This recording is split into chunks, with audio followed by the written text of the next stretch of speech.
teaching bright young students is intrinsically satisfying and rewarding. So to be given formal recognition as a good teacher by your peers in the university is a bonus that makes my career in this great university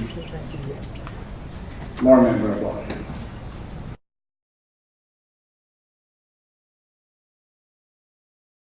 Sa pamantasan, natutunan ko yung mga katagang paglingkuran ang bayan, serve the people. At marami sa ating mga estudyante, guro, ang pinipilit na ito ay magawa. Sa kahuli-hulihan, naisip ko, napakahirap na konsepto na i-translate yung serve the people. At naisip ko, kailangan natin itong ma-translate sa mga katagang madaling maunawaan. At sa aking pagmumuni-muni, naisip ko na ito ay madaling maunawaan kung sasabihin natin malasakit. No? Kung meron tayong malasakit sa ating institusyon, malasakit sa ating pamilya, malasakit sa ating bayan, marahil malaking pagbabago sa ating lipunan na magaganap. At kung meron tayong malasakit, ito ay tutungo sa pagpupusa. Kung meron kang malasakit, dapat may pagpupusa ka. Dahil kung wala kang pagpupusa, hungkap yung sinasabi mong may malasakit ka. Kung kaya sa akin, ang paglingkuran ng bayan ay nandun sa dalawang katagang yun, no? Malasakit at pagpupusa. Sure, we've been asked one time or another why we continue to stay in the academy. For that matter, why do we stay in the Philippines?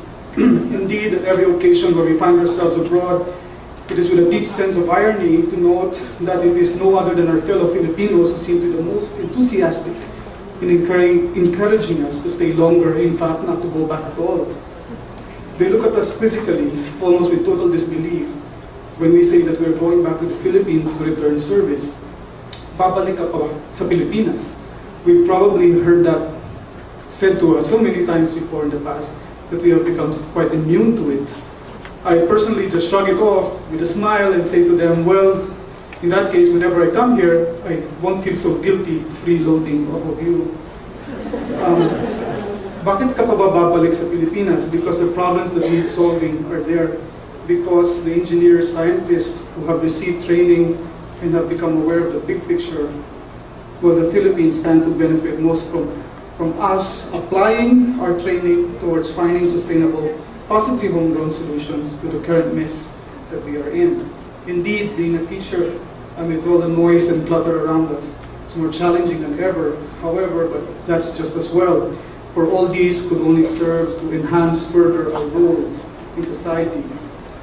While it is right that we become specialists, that we aim to become the experts in our field, we must not forget to bring to fore and discuss with our students the proverbial big picture.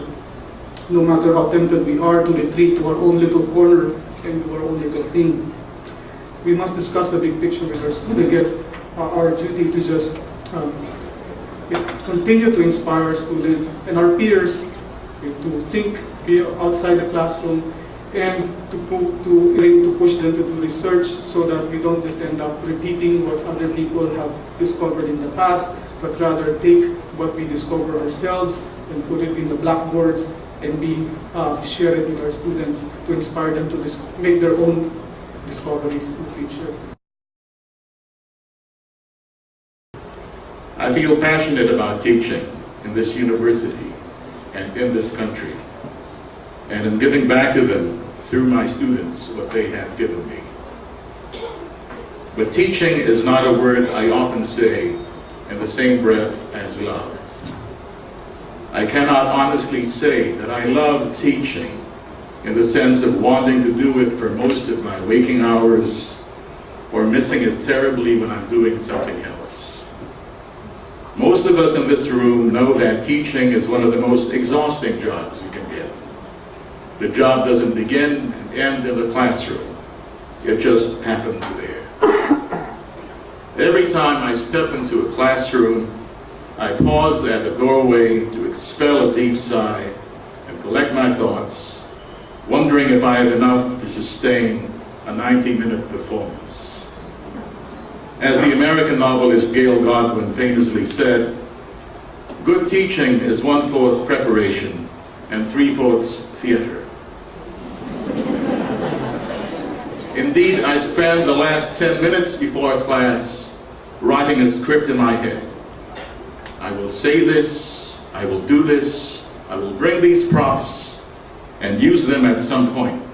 I will ignite an argument. I will leave them with a question that will buzz in their ears for a week. Even bad stories and workshops can be turned to great lessons. Where's the teaching point? How can I say it without crushing or diminishing the person? It doesn't always work. Sometimes I simply collapse into my chair and count away the minutes. But we all attempt some variation of this drill. Basically, we are saying, I will do my best to make this day worth their time and mine.